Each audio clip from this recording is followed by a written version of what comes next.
today we are starting chapter 8, motion. This chapter is from physics.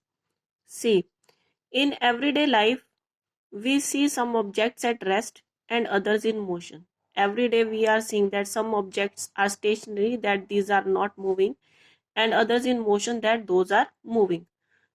For example, birds fly, fish swim, blood flows through veins and arteries, and cars move. Atoms, molecules, planets, stars, and galaxies are all in motion. We often perceive an object to be in motion when its position changes with time. Now, here is a question: when an object is said to be in motion? An object is said to be in motion when its position changes with time with reference to a point. However, there are situations where the motion is inferred through indirect evidences. For example, we infer the motion of air by observing the movement of dust and movement of leaves and branches of trees. Have you ever seen the air is blowing? How we feel that the air is blowing? We say that the air is blowing when we see the movement of dust, we see the movement of leaves and branches of trees.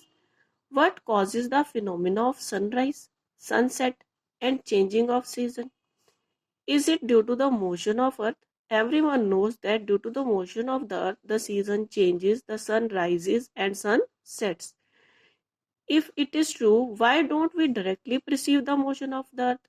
But we never think that the earth is moving. However, the earth is moving. Why it happens?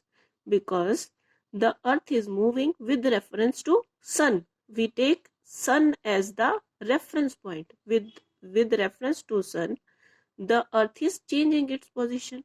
But the people who are standing on the earth, with reference to these people, the people are not changing their position. Therefore, we don't directly perceive the motion of earth. An object may appear to be moving for one person and stationary for some other person. For the passengers in a moving bus, it means that an object may appear to be moving for one person. Sometimes it happens for someone, the object is considered to be moving, and for some other person, the object is at stationary.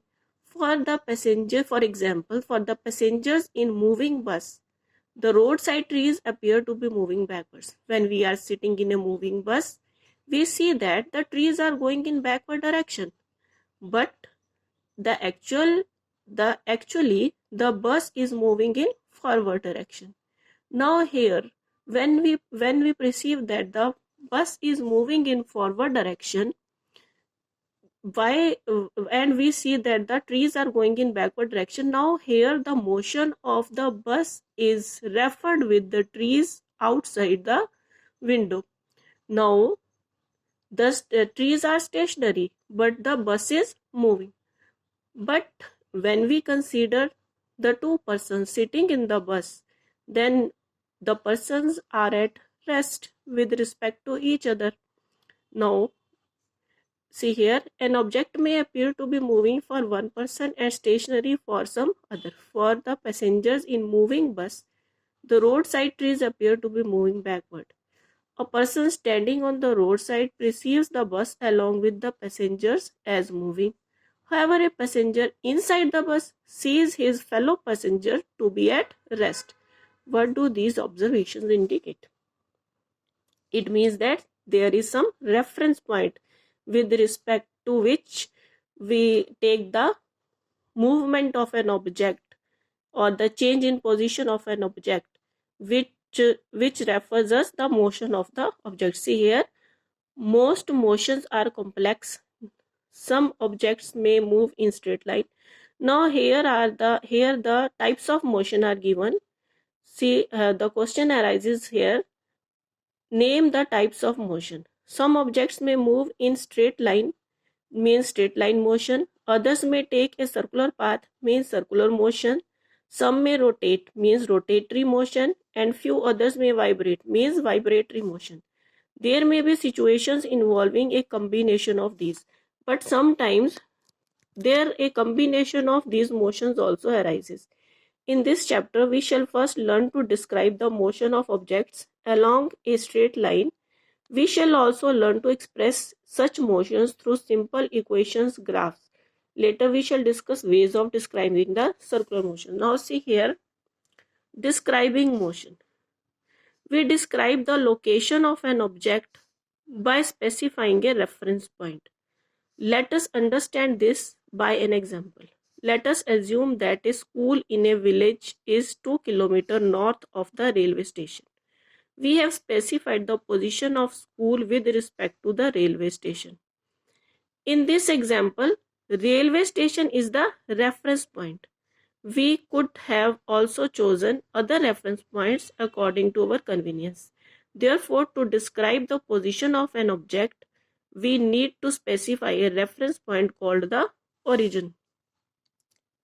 Means whenever we talk about the motion, then it means that there is a reference point taken with which we are comparing the movement of an object.